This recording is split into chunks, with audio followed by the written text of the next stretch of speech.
Just sending this video encouragement once again, my midweek video called Wilderness Weekly.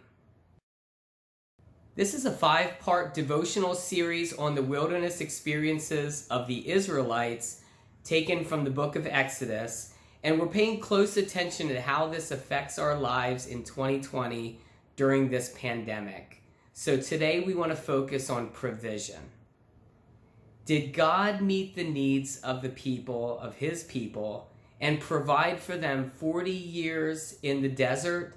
The obvious answer is, of course he did. That was always on his plan. Provision was always part of the deal. Where were they going to get a drink? Well, God told Moses to strike the rock and the water will flow. Where were they going to get food to eat when there's no McDonald's or Taco Bell anywhere in the vicinity?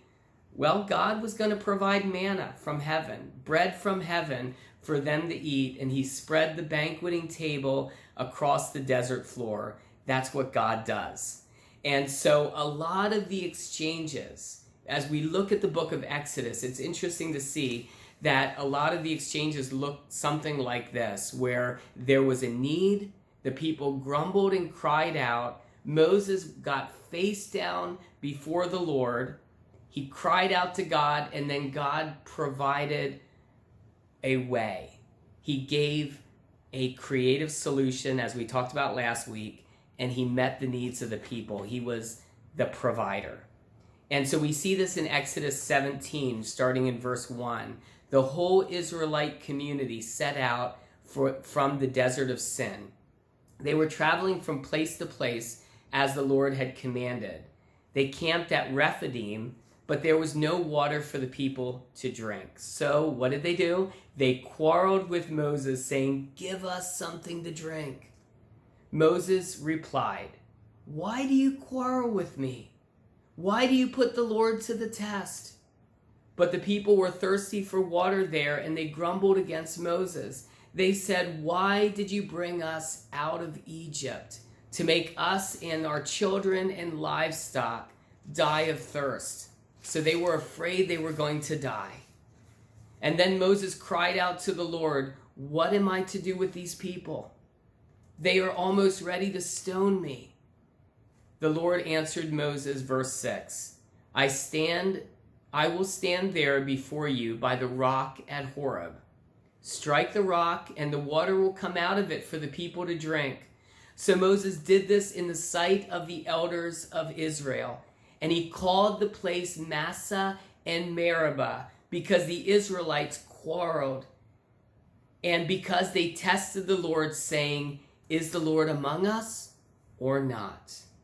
So maybe you feel like you're going through a time in the desert, or experiencing a wilderness experience.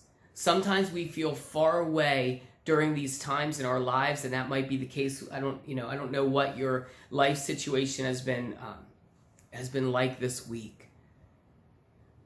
You might be wondering, how is God going to provide for my family? That might be a prayer that you have. Or how is God going to meet my needs? Or how is God going to provide a job or a new career opportunity during these times when it's so difficult for so many? How is God going to take care of my business, my family, or meet my needs? Whatever it might be, and that could resemble some of our prayers that we've been crying out to God during this pandemic. How your heart cry might be, God, how are you going to provide for me during this time? And so I want to look at the whole aspect of provision, and what we see in Exodus 17 is not all that uncommon today. First of all, there was a need that only God could provide. Moses couldn't pull a rabbit out of a hat. It was going to have to be God or bust. And so there was a need, and then we complain and we grumble. And if we're wise, we cry out to God like Moses, face down before the Lord, saying, God, I can't do anything apart from you. I need your wisdom. I need your courage. I need your solution. and we cry out to God. And then the Lord shows us his hand of provision. Not water flowing from the pitchers of Egypt, but water flowing from a rock. How does God do that? Only God can do that. And it's not the food that you buy from a market. It's food that God spreads across the desert floor. A banqueting table across the desert floor. Only God can do that. So I just want to pray for you as you're seeking God for provision this week. If you've been troubled in your spirit about how God's going to provide for your financial needs or otherwise. So God, I pray in the name of Jesus that you would bless our families.